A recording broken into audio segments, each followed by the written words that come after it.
bara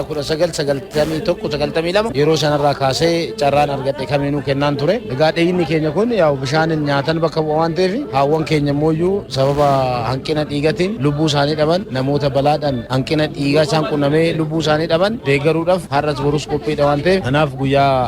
taa'e keessatti baatii sadiin yeroo kamiyyuu dhiiga arjoomuun anas nan miidhu namoota narraa arjooman dhiiga argatanii lubbuu isaaniitti oolfatan sanaaf gaariidha waan ta'eef fedhii keenya dhaabbannee kennaa jirra. Dhiiga arjoomiin haadholii yeroo dhiiga hanqina dhabanii fi yeroo da'umsa irratti rakkatanii fi daa'immanii fi wantoota baay'eedhaaf namoota dhukkubsataniif waan baay'eedhaaf waan gargaaruuf arjoomuun gaariidha jedhee waan itti amaneef kanaafidha kanan kennuudha. Namoonni yeroo adda addaa yaada kaasan hiriyootumti keenya nu cinaa jiranis sodaatu yoo dhiiga kennine lafan nu maraa hin kufnaa hanqina dhiiga nu qunnamaa kan jedhan sun soba ta'uusaa akka baraniin barbaada keessattuu dhiigni keenya baatii sadii keessa du'ee bakka buusa waan ta'eef dhiiga du'aa baannee deemu caalamooyyuu nuufis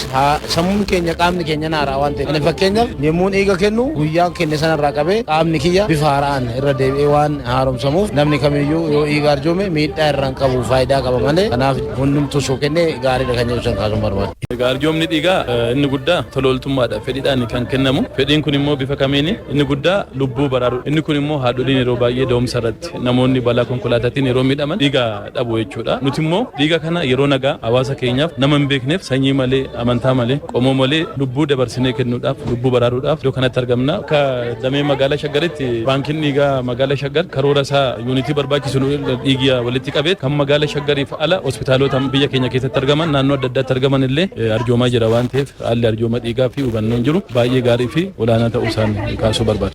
Waldaan Qaxxaamura Diimaa akka Oromiyaatti godinaalee 21 keessatti yeroo ammaa kana tajaajila namoomaa kennaa jira. Tajaajila namoomaa kana innaa kennu seektaroota mootummaa sadarkaan jira wajjin ta'uun biiroolee fayyaa, qonnaa akkasumas immoo buusaa gonnofaa Oromiyaa wajjin ta'uudhaan hawaasa balaaf saaxilame